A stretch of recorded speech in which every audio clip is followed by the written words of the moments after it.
جی السلام علیکم، welcome back to Deep Analysis with M Sufyan. Guys آج جو ہم ٹاپک کرنے جا رہے ہیں وہ پارلیمنٹری سسٹم اور presidential system, what suits Pakistan مور۔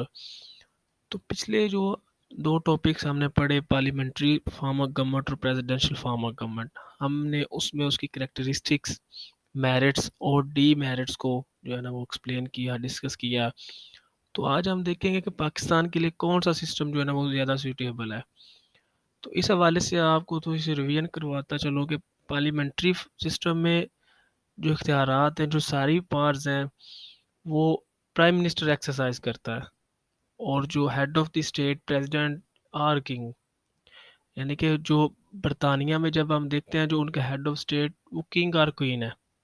ٹھیک ہے۔ لیکن جب ہم پاکستان کی بات کرتے ہیں، جب ہم انڈیا کی بات کرتے ہیں، جب ہم بنگلہ دیش کی بات کرتے ہیں، تو ان میں head of the state president ہوتا ہے۔ تو پریزیڈنٹ جو ہوتا ہے وہ برائے نام ہوتا ہے، اس کے پاس اتنے زیادہ اختیارات نہیں ہوتے۔ بہت سارے اختیارات، جو زیادہ اختیارات ہیں وہ پرائم منسٹر کے پاس ہوتے ہیں اور اس کی کیبنٹ کے پاس ہوتے ہیں۔ اس میں سپریشن آف پاور کا کنسیپٹ نہیں پایا جاتا، کولیکٹیو رسپانسبلٹی کا کنسیپٹ پایا جاتا ہے، یعنی کہ جو لیجسلیچر ہے اور جو ہمارے پاس ایگزیکٹو ہے، یہ مل کر کام کرتے ہیں۔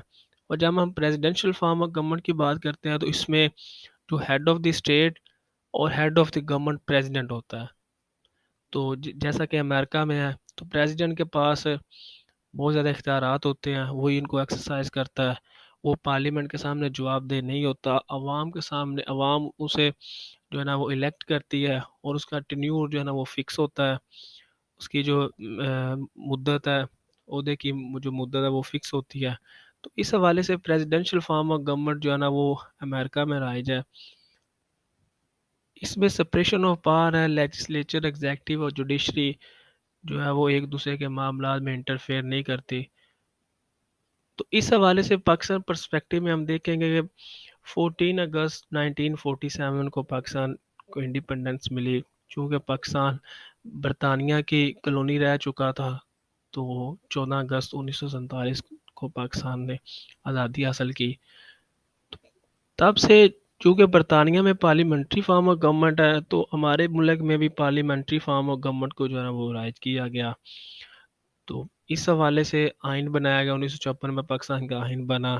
اور اس آئین کی روح سے اس آئین میں پارلیمنٹری فارم آف گورنمنٹ کو جو ہے نا وہ اہمیت دی گئی، اور وزیر اعظم کے پاس سارے اختیار آئیں گے۔ اور اس کے بعد جیسا کہ ہم جانتے ہیں کہ مارشل لاء لگا، مارشل لاء جو ہے نا وہ نافذ کیا گیا 1958 میں، ایوب خان اور جنرل سکندر مرزا جو ہمارے پہلے صدر تھے۔ تو 1962 میں جو ہے نا وہ پریزیڈنشل فارم آف گورنمنٹ جو ہے نا وہ انٹروڈیوس کی گئی۔ اس کے بعد جو ہے نا وہ 1973 میں کانسٹیٹیوشن آیا، تو اس میں جو ہے نا وہ دوبارہ پھر پارلیمنٹری فارم آف گورنمنٹ کو اہمیت دے گی، دوبارہ پھر اس کو نافذ کیا گیا۔ تو اس کے بعد جو ہے نا وہ جنرل ضیاء الحق نے مارشل لاء لگایا، تو اس نے دوبارہ پھر جو ہے نا وہ پریزیڈنشل فارم آف گورنمنٹ جو ہے نا وہ نافذ کر دی۔ دین جب جنرل ضیاء الحق کا مارشل لاء ختم ہوا تو دوبارہ پھر پارلیمنٹری فارم آف گورنمنٹ، پھر جب مشرف آیا تو اس نے دوبارہ پھر پریزیڈنشل فارم۔ تو اس طرح پارلیمنٹری فارم آف گورنمنٹ اور پریزیڈنشل فارم آف گورنمنٹ یک کے بعد دیگرے آپ کہہ سکتے ہیں کہ جو حکمران ہے اس کو جیسا سسٹم سیوٹ کرتا تھا، ٹھیک ہے، ویسے اس نے جو ہے نا وہ نافذ کیا۔ اس وقت ہمارے ملک میں پارلیمنٹری فارم آف گورنمنٹ چل رہا ہے، وزیر اعظم کے پاس سارے اختیارات ہیں۔ تو ابھی مطلب مختلف جو حلقے ان میں بحث چل رہی کیا ہے کہ پاکستان کی ترقی کے لیے، پاکستان کو سٹیبل کرنے کے لیے، پاکستان میں پیس کے لیے، اکانومک کرائسس سے نکلنے کے لیے، جو ہمارے پاس مختلف پالیسیز ہیں ان کو لانگ ٹرم جو ہے نا وہ چلانے کے لیے کون سا سسٹم جو ہے نا وہ پاکستان کے لیے زیادہ سوٹ کرتا ہے۔ پاکستان چونکہ بہت سارے اسٹیک ہولڈر پر مشتمل ہے، بہت سارے ریلیجیس پہلو ہیں، بہت زیادہ جو ہے نا وہ گروپس ہیں، تو اس حوالے سے جو ہے نا وہ کون سا سسٹم جو ہے نا وہ پاکستان کے لیے زیادہ سیوٹیبل رہے گا، تو اس حوالے سے آج ہم جو ہے نا وہ ڈسکس کریں گے۔ تو سب سے پہلے کوئی ریشنل ڈیسیژن، پاکستان میں چونکہ ملٹی آپ کہہ سکتے ہیں کہ پارٹی سسٹم ہے، اس کے بعد پاکستان میں مختلف سیکٹس ہیں، یعنی کہ ریلیجیسلی ہم کہتے ہیں کہ مذہبی طور پر بہت سارے فرقے ہیں، اس حوالے سے آپ سوشلی کہہ سکتے ہیں، تو اکانومیکلی بھی پاکستان جو ہے نا وہ ایک کرائسس میں ہے، تو اس حوالے سے پاکستان کو کوئک اور ریشنل ڈیسیژن چاہیے، تو اس حوالے سے پریزیڈنشل فارم آف گورنمنٹ جو ہے نا وہ صدر کے پاس جو اختیارات ہوتے ہیں، صدر چونکہ ایک طاقتور پرسنالٹی ہوتا ہے تو وہ کوئک ڈیسیژن کر سکتا ہے، تو اس لیے کوئک ڈیسیژن جو ہے نا وہ ضروری ہیں پاکستان کو اس دلدل سے نکالنے کے لیے، تو پاکستان کو اس حوالے سے جو ہے نا وہ پریزیڈنشل فارم آف گورنمنٹ زیادہ سوٹ کرتا ہے۔ دین سپریشن آف پاور، چونکہ separation of power presidential form of government کی ایک کریکٹرسٹک میں شامل ہے، تو کیوں اس میں لیجسلیچر ایگزیکٹو اور جوڈیشری جو ہے وہ اپنے اختیارات سے تجاوز نہیں کرتے، تو اس لیے کولیکٹیو رسپانسبلٹی کا کنسیپٹ نہیں پایا جاتا، تو یہ پاکستان کے لیے زیادہ سوٹ کرتا ہے۔ Surety of tenure, presidential form of government میں ٹینیور فکس ہوتا ہے، جس طرح ہم پاکستان کو دیکھتے ہیں کہ ابھی تک 23 prime minister, 23rd prime minister آپ کہہ سکتے ہیں کہ یہ ہمارے پرائم منسٹر شہباز شریف ہیں، تو ابھی تک کسی بھی پرائم منسٹر نے اپنی 5 سالہ مدت پوری نہیں کی، تو اس حوالے سے یہ ساری ایکسپیرینس کو دیکھتے ہوئے ہم یہ کہہ سکتے ہیں کہ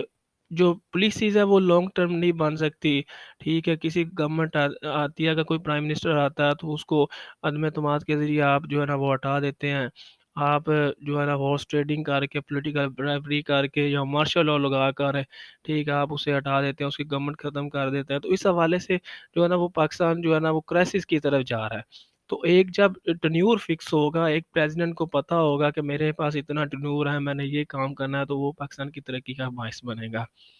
دین کنٹینیوٹی آف پالیسیز، جب ٹنیور فکس ہوگا تو پھر پالیسیز جو ہے نا وہ ان میں تسلسل آئے گا، پالیسیز جو بنائی جائیں گی وہ ایک ٹنیور کے لیے ہوں گی، پھر ان کو مکمل بھی کیا جائے گا، جس سے پاکستان میں جو ہے نا آپ کہہ سکتے ہیں خوشحالی آ سکتی ہے۔ سسٹم آف اکاؤنٹیبلٹیز، کسی بھی ملک میں جب آپ کہہ سکتے ہیں کہ کوئی بھی ملک ترقی کرتا ہے تو اس میں جو اکاؤنٹیبلٹیز کا نظام ہے، جو احتساب کا نظام ہے، وہ مضبوط ہونا ضروری ہے۔ تو پریزیڈنشل فارم آف گورنمنٹ میں ہم دیکھتے ہیں کہ چیکس اینڈ بیلنس ہے، ٹھیک ہے، ادارے مضبوط ہوتے ہیں، تو اس حوالے سے جو ہے نا وہ کسی بھی فرد کی جو ہے نا ہر فرد اکاؤنٹیبل ہوتا ہے، تو اس حوالے سے جو ہے نا وہ ہمارے پاکستان میں جو اکاؤنٹیبلٹی کا نظام ہے وہ مضبوط ہونا چاہیے، تو اس کے لیے پریزیڈنشل فارم آف گورنمنٹ جو ہے نا وہ زیادہ سور کرتا ہے۔ Party policy, presidential form of government میں جب ہم نے دیکھا کہ ایک صدر، چونکہ پارٹی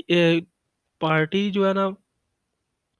چونکہ وہ پارٹی بیس پہ کسی پارٹی سے الیکشن جو ہے نا وہ جیت کے آتا ہے، لیکن جب وہ صدر بن جاتا ہے تو وہ جو پارٹی پالیسیز ہیں ان کو نظر انداز کر دیتا ہے، لیکن جب آپ پارلیمنٹری فارم آف گورنمنٹ کی بات کرتے ہیں تو اس میں جو پرائم منسٹر ہوتا ہے وہ پارٹی ڈسپلن اور جو اس کے رولز ہیں ان کا پابند ہوتا ہے، تو اس حوالے سے جو ہے نا وہ پاکستان کی ترقی تبھی ہو سکتی ہے، پاکستان کی جو کرائسس سے تبھی نکالا جا سکتا ہے جب ایک شخص پارٹی پالیسی سے ہٹ کے جو ہے نا وہ کام کرے، پارٹی ڈسپلن سے ہٹ کے کام کرے، تو اس حوالے سے پریزیڈنشل فارم آف گورنمنٹ میں جو پاکستان کے لیے زیادہ سیوٹیبل ہے، اس میں پریزیڈنٹ جو ہے نا وہ پارٹی پالیسی سے ہٹ کے کام کرے گا، ٹھیک ہے، وہ بالا تر ہوگا ان ساری چیزوں سے، وہ صرف ایک ملک کے لیے کام کرے گا، ایک وطن کے لیے کام کرے گا، تو اس حوالے سے presidential form of government Pakistan کے لیے ضروری ہے۔ Rigid system, presidential form of government ایک ریجر سسٹم ہے، چونکہ اس میں جو ہے نا وہ اتنی آسانی کے ساتھ کانسٹیٹیوشن میں امینڈمنٹ نہیں کی جا سکتی۔ ہم جب امریکہ کے کانسٹیٹیوشن کو دیکھتے ہیں تو ابھی تک اس میں 27th امینڈمنٹ ہو چکی ہیں، تو اتنا لمبے عرصے میں اتنی تھوڑی امینڈمنٹ، لیکن جب ہم اپنے کانسٹیٹیوشن کی بات کرتے ہیں پاکستان کی، تو 73 کے کانسٹیٹیوشن میں 26 امینڈمنٹ ہو چکی ہیں۔ تو presidential form of government rigid system ہے، اس میں آپ اپنی فائدے کے لیے، اپنے جو پرسنل جو انٹرسٹ کے لیے آپ امینڈمنٹ نہیں کر سکتے، تو پاکستان کے لیے جو ہے نا وہ پریزیڈنشل سسٹم جو ہے نا وہ زیادہ سیوٹیبل ہے۔ Checks and balance, presidential form of government میں چیکس اینڈ بیلنس پایا جاتا ہے، لیکن پارلیمنٹری فارم آف گورنمنٹ میں ایسا نہیں ہے۔ جب اداروں کا چیکس اینڈ بیلنس ہوگا تو پھر ادارے اپنی حدود میں رہ کر کام کریں گے اور اپنی پارس کو جو ہے نا وہ تجاوز نہیں کریں گے. تو اس حوالے سے پاکستان کو ابھی بہت زیادہ جو ہے نا آپ کہہ سکتے ہیں کہ اس چیز کی ضرورت ہے کہ چیکس اینڈ بیلنس ہو. Local government system, presidential form of government بڑا ایک کمپریہنسو آپ کہہ سکتے ہیں کہ لوکل گورنمنٹ سسٹم ہے جس سے عوام کو فیسیلیٹیٹ کیا جاتا ہے. لیکن پارلیمنٹری فارم آف گورنمنٹ میں جب آپ دیکھتے ہیں تو اس حوالے سے لوکل گورنمنٹ کے حوالے سے کچھ خاص جو ہے نا آپ کو کام ہوتا نظر نہیں آئے گا. ابھی ریسنٹلی ہم دیکھ لیں تو کب سے جو ہے نا وہ الیکشن نہیں ہو رہا ہے، بلدیاتی الیکشن جو ہے لوکل گورنمنٹ سسٹم ہے ٹوٹلی فلاپ ہو چکا ہے. لیکن پریزیڈنشل فارم آف گورنمنٹ میں آپ کہہ سکتے ہیں کہ لوکل گورنمنٹ جو سسٹم ہے وہ ایک بہت اسٹرانگ ہوتا ہے اور ان کی پالیسیز ہوتی ہیں تو وہ کام کرتا ہے. لیکن پارلیمنٹری فارم آف گورنمنٹ میں جو لوکل گورنمنٹ سسٹم ہوتا ہے وہ صرف جو ہمارے ممبرز ہیں، جو سم لیجسلیٹر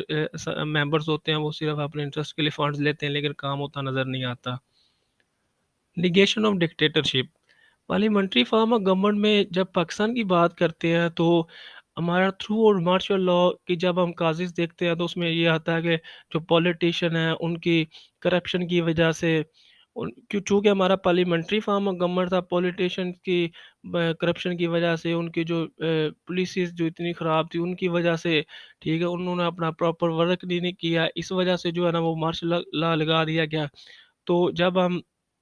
پہلے جو ہم 9 سال دیکھتے ہیں، سوری 1947 سے 1958 تک جب یہ 11 ایئر کا پیریڈ بنتا ہے تو اس میں یہ دیکھتے ہیں کہ جو پولیٹیشین انہوں نے کام نہیں کیا، پھر ماشاء اللہ لگا دیا گیا. جب بھٹو کی گورنمنٹ آئی تو دھاندلی ہوئی، بھٹو کی پولیسز نہیں ٹھیک تھی، اس کی فورن پالیسی نہیں ٹھیک تھی تو پھر مارشل لاء لگا دیا گیا. اس کے بعد جب ہم جنرل پرویز مشرف کا مارشل لاء، تو ان ساری چیزوں میں پارلیمنٹری فارم آف گورنمنٹ میں جو مارشل لاء ہے، جو ڈکٹیٹرشپ ہے ٹھیک ہے، اس میں آپ کہہ سکتے ہیں کہ زیادہ چانسز ہوتے ہیں. لیکن جب ہم پریزیڈنشل فارم آف گورنمنٹ کی بات کرتے ہیں اس میں ڈکٹیٹرشپ کے چانسز کم ہوتے ہیں کیونکہ ایک شیورٹی آف ٹینیور ہوتا ہے، ایک بندے کو عوام الیکٹ کرتی ہے، وہ عوام کے سامنے جواب دہ ہوتا ہے، وہ ساری چیزوں سے جو ہے نا آپ کہہ سکتے ہیں کہ دباؤ سے جو ہے نا وہ آزاد ہوتا ہے تو وہ ملک کے لیے کام کرتا ہے. تو اس لیے پاکستان میں جو اس ڈکٹیٹرشپ سے آزادی جو ہے نا وہ اسی صورت میں مل سکتی ہے جب ہم پریزیڈنشل فارم آف گورنمنٹ ہوگا وہ اس کو رائج کرے گے، عوام اپنا جو ہے نا وہ پریزیڈنٹ خود الیکٹ کرے گی، چاہے وہ ڈائریکٹلی ہو یا انڈائریکٹلی ہو، لیکن وہ ملک کے لیے بہتر ہوگا. کیونکہ ہمارا ملک اس وقت اکانومک کرائسس کو جو ہے نا ہم دیکھتے ہیں، ریسنٹلی ہم دیکھ رہے ہیں کہ پاکستان جو ہے نا وہ ڈیفالٹ ہونے جا رہا ہے. ایسی جو ہے نا وہ افواہیں ہیں، لیکن اس حوالے سے ہمیں جو ہے نا وہ پراپر جو ہے نا وہ پالیسیز بنانی چاہیے. تو یہ ہم نے دیکھا کہ یہ مختلف پوائنٹس سے جن کی وجہ سے یہ ہم نے مختلف پوائنٹس دیکھے جن میں ہم نے یہ پروو کیا کہ جو پریزیڈنشل فارم آف گورنمنٹ ہے وہ ہمارے پاکستان کے لیے جو ہے نا وہ بہت زیادہ ضروری ہے کیونکہ ادارے پریزیڈنشل فارم آف گورنمنٹ میں جو ہے نا وہ مضبوط ہوتے ہیں، چیکس اینڈ بیلنس ہوتا ہے، اکاؤنٹیبلٹی ہوتی ہے، ایک ریڈر سسٹم ہوتا ہے، رولز اینڈ ریگولیشن طے ہوتے ہیں، لوکل گورنمنٹ کا سسٹم ہوتا ہے، شیورٹی آف ٹینیور ہوتا ہے، لانگ ٹرم پالیسیز بنتی ہیں ٹھیک ہے، جو ادارے ہوتے ہیں ان کو رسپانسبلٹیز کا پتہ ہوتا ہے. تو اس حوالے سے پاکستان کے لیے جو ہے نا وہ پریزیڈنشل فارم آف گورنمنٹ جو ہے نا وہ زیادہ سیوٹیبل ہے. تو thank you so much for watching. God bless you.